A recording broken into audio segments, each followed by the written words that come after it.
At Teach Me Medical, our goal is to reduce hospital readmission, which is a $26 billion problem in the U.S. Of the $26 billion, $17 billion is caused by preventable readmissions.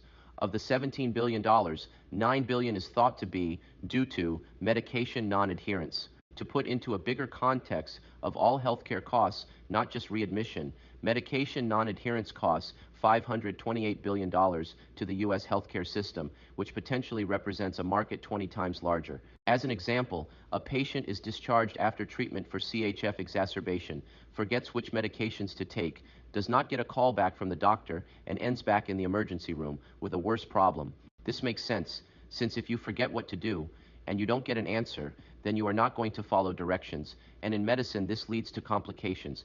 This means that there are patients ending up in the emergency room that could have been prevented with the right answer at the right time. Imagine if you could have had this question answered when the patient needed it. Rehospitalization could have been prevented, benefiting both the patient and allow the healthcare resources to be used for another patient. What if you can break this cycle? There are many solutions being studied. These include predicting readmission scores prior to discharge and providing follow-up care after discharge.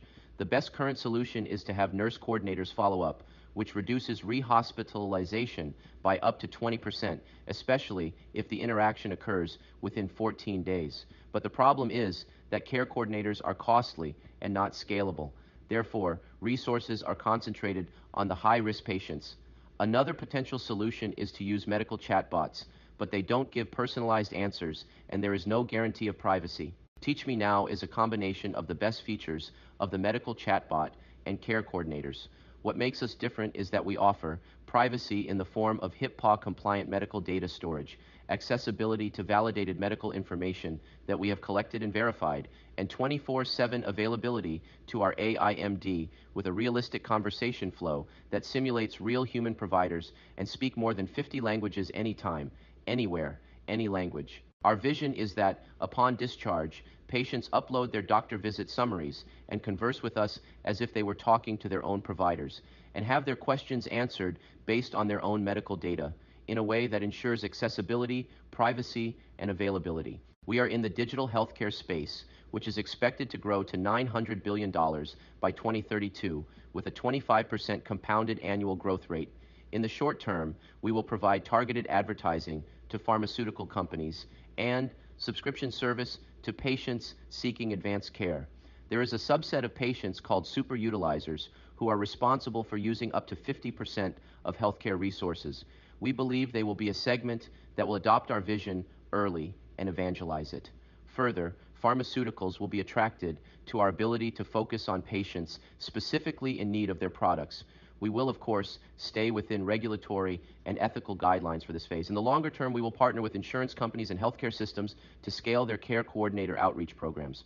We are also exploring the feasibility of being approved as a Class 1 software as medical device, which may allow partnering providers to bill for their services. Our strategy is to address 2 points of weakness in the current approach to reduce readmission. The first is to enhance post-discharge follow-up using our AIMD that we have discussed. The second is to use de-identified patient data that we acquire by interacting with patients on our platform to improve the current predictive modeling. The LACE index is the current standard model for predicting readmission. It consists of measuring length of stay, acuity of admission, comorbidities, emergency department visits in the past 6 months. However, it's missing the problems that patients had just prior to readmission. For instance, what questions were they asking just before they were readmitted? This is similar to keeping track of what a customer was searching for on Google to predict their next action, something that Thomas is very familiar with based on his previous work at Amazon. Once we have reached a threshold of patients using our system, then we will be able to improve the risk models for readmission by capturing patient interaction on our system. The strength of our team is that we have the expertise to address these problems. Paul is an ophthalmologist specializing in retina and a lifelong coder with masters in predictive analytics, quant finance, and information technology management. Augustine is a pulmonologist and former chair of his department at the Mayo Clinic. He is also a co-founder of AI in respiratory medicine. As an intensivist, he has firsthand experience in treating the conditions that lead to readmission. Thomas is the vice president of software development at a firm and previously led AWS in Korea and spearheaded the data lake for Amazon. Noah, who is a cloud architect by profession, and Min is a proven entrepreneur who keeps us strategically on course. In terms of milestones, we were recognized by Google, who sponsored our zero-cost consultation with CloudWorks, which helped us to improve our security and scalability. We were also given early access to Google Medical Language Model, which is available only to approved entities and accepted into the Google Basic Tier Startup Cloud program. Most importantly, we have a working prototype and have performed testing on 100 plus patients. We are constantly improving our product and seeking to gain more traction through user acquisition, validation, and increasing our bandwidth.